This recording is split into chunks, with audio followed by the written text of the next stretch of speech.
झारखंड चुनाव का परिणाम आ चुका है और हेमंत सोरेन की पार्टी ने इस बार फिर बाजी मार ली है। लेकिन सबसे बड़ी बात यह रही कि इस बार चुनाव में बीजेपी ने पूरा जोर लगा दिया। पीएम से लेकर अलग अलग प्रदेशों के सीएम और गृह मंत्री ने झारखंड को हर तरह से अपने पक्ष में करने की पूरी कोशिश की। यहाँ तक कि बटोगे तो कटोगे यह वह नारा है जो झारखंड के विधानसभा चुनाव में सबसे अधिक सुनाई दिया। यूपी के मुख्यमंत्री योगी आदित्यनाथ की ओर से दिए गए इस नारे को भारतीय जनता पार्टी यानी बीजेपी के सभी नेताओं ने जोर शोर से उछाला।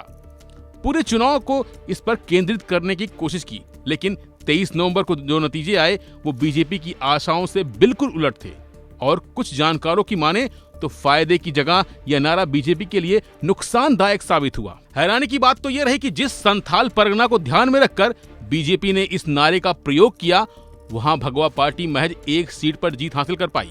वैसे संथाल परगना में विधानसभा की 18 सीटें आती हैं।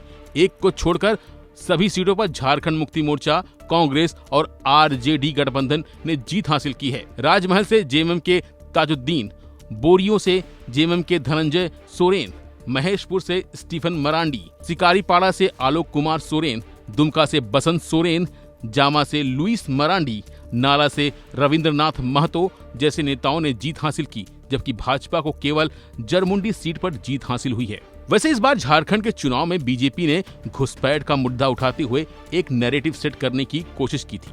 साथ ही भाजपा ने बढ़ा चढ़ाकर इस बात को प्रचारित किया कि संथाल परगना में बांग्लादेशी घुसपैठ की वजह से मुसलमानों की आबादी बढ़ रही है तो आदिवासी समुदाय की हिस्सेदारी जनसंख्या में कम हो रही है।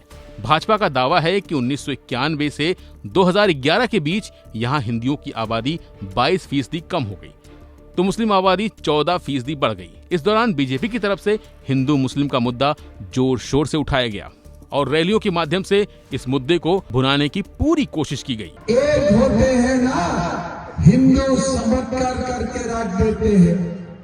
हमारे हिंदुओं ने एक हुए और बाबरी मस्जिद भी तोड़ दिए, राम जन्मभूमि का मंदिर बन चुके हैं। जानकारों की माने तो आदिवासी और मुस्लिम बाहुल्य संथाल परगना में बटेंगे तो कटेंगे नारा भाजपा के लिए नुकसानदायक साबित हुआ है।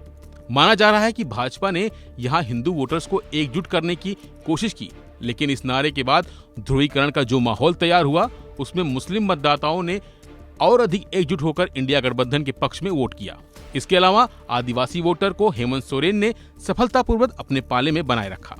आदिवासी आबादी किस तरह से जेएमएम के पक्ष में हो रही है, इसका अनुमान इस तथ्य से भी लगाया जा सकता है कि एक को छोड़कर अनुसूचित जनजाति के लिए आरक्षित 27 सीटों पर इंडिया गठबंधन ने जीत हासिल की है। यानी कुल मिलाकर बीजेपी ने बटोगे तो कटोगे के जिस नारे पर सबसे ज्यादा यकीन किया उसी ने इन्हें धोखा दे दिया, या फिर कहें उसी ने बीजेपी की नैया डुबो दी।